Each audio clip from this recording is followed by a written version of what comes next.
Šis ir pirmais video mūsu jaunajā sērijā par mākslīgā intelekta izmantošanu ikdienas darbā. Lai vieglāk sāktu darbu ar mākslīgā intelekta rīkiem un reģistrētos dažādās platformās, vispirms ir nepieciešams Google konts. Tas palīdz ērti saglabāt dokumentus, sinhronizēt informāciju starp ierīcēm un ātrāk pieslēgties dažādām vietnēm, izmantojot pieslēgties ar Google iespēju. Šodien soli pa solim parādīšu, kā to izveidot. Tas aizņems tikai dažas minūtes. Sāksim! Vispirms dodieties uz jūsu izvēlēto interneta pārlūku un meklēšanas laukā ierakstiet e-Gmail. Pirmajā rezultātā klikšķiniet uz izveidot kontu.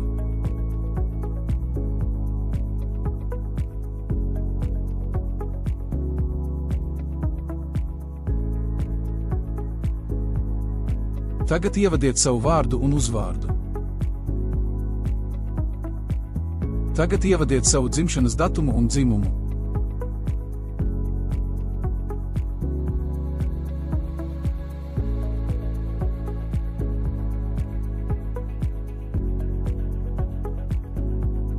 Zemāk izdomājiet sev unikālu lietotāju vārdu, tas būs jūsu jaunā e-pasta adrese.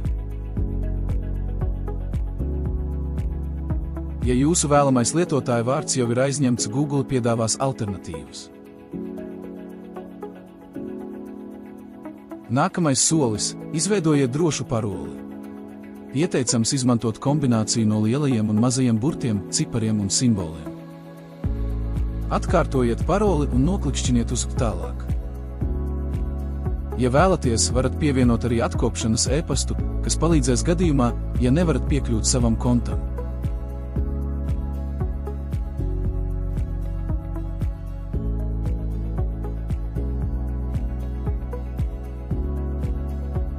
Google lūdz ievadīt telefona numuru, lai aizsargātu jūsu kontu.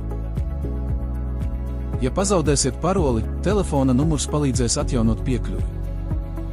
Google izmanto šo informāciju, lai uzlabotu jūsu pieredzi un aizsargātu jūsu kontu.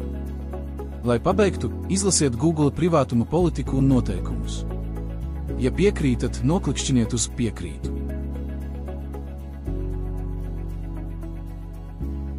Vēl tikai daži uzstādījumi, kas padarīs darbu ar Google kontu ērtāku.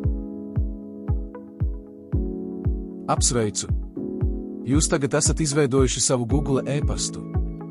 Tagad varat sākt sūtīt un saņemt e-pastus, reģistrēties dažādās platformās un izmantot Google pakalpojumus. Kļūt produktīvākam ir viegli. Sāc jau tagad! Ja vēlies redzēt līdzīgus video, abonē kanālu un esi pirmais, kurš noskatīsies jaunāko video.